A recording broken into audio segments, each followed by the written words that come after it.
Boston blocked the National Science Foundation from cutting university research funding, dealing a setback to the Trump administration's efforts to slash government research support. Judge Indira Talwani ruled that NSF's policy to cap indirect cost reimbursements at 15% was arbitrary and capricious. This policy would have limited funds universities receive to cover administrative and facility expenses linked to grants.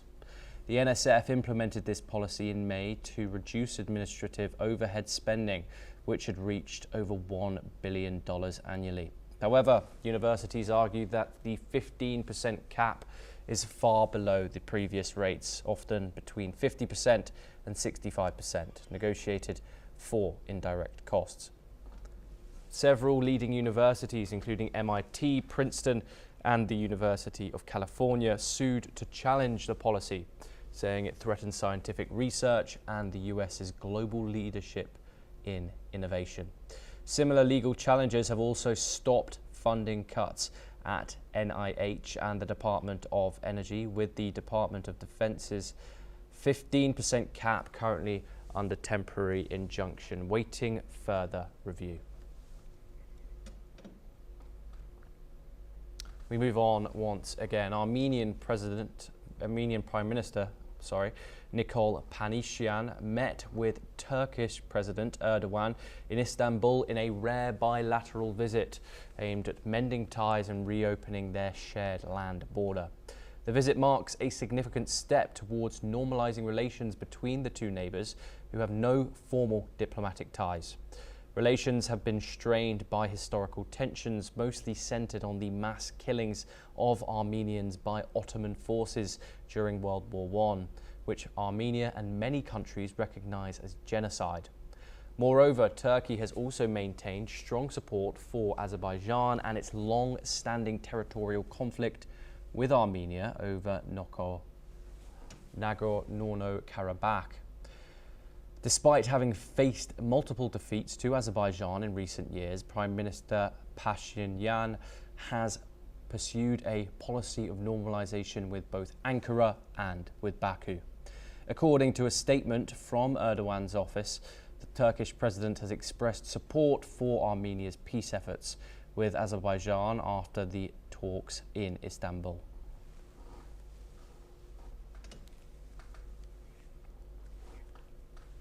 Now, let's move over to Africa. At least 34 soldiers have been killed after more than 200 jihadist gunmen on motorbikes stormed an army base near the border with Mali. The assault happened on Thursday in the western town of Bani Bangu. Niger's defense ministry called the attackers mercenaries and confirmed that 14 soldiers were injured. The military says dozens of soldiers were killed in return fire, and search operations are now underway to track down the assailants. The region near the borders of Mali and Burkina Faso has long been a hotspot for Islamist insurgents. Niger's junta, which seized power in 2023, citing growing insecurity, has expelled French and US forces, turning instead to Russia and Turkey for support. Alongside Mali and Burkina Faso, Niger is part of a new alliance battling jihadist groups across the Sahel, yet violence continues to surge.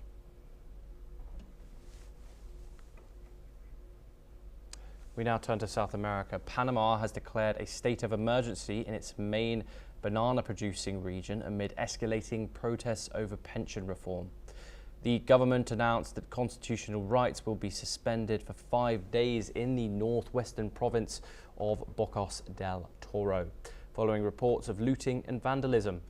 Minister of the Presidency, Juan Carlos Orliac, said the emergency measure was necessary to, quote, rescue the province, unquote, from what he described as radicals.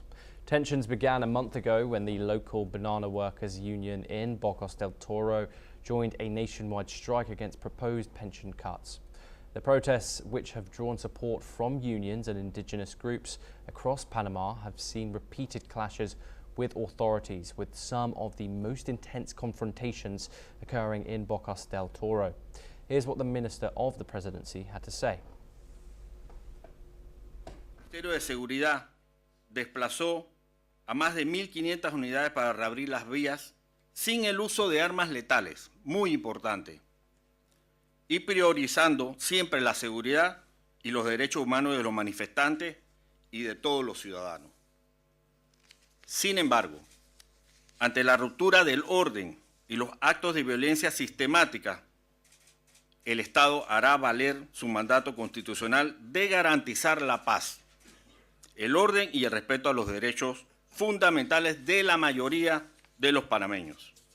Es por ello que el Gobierno Nacional ha decidido declarar la emergencia y suspender las garantías constitucionales en todo el territorio de la provincia de Boca del Toro por el término de 5 días.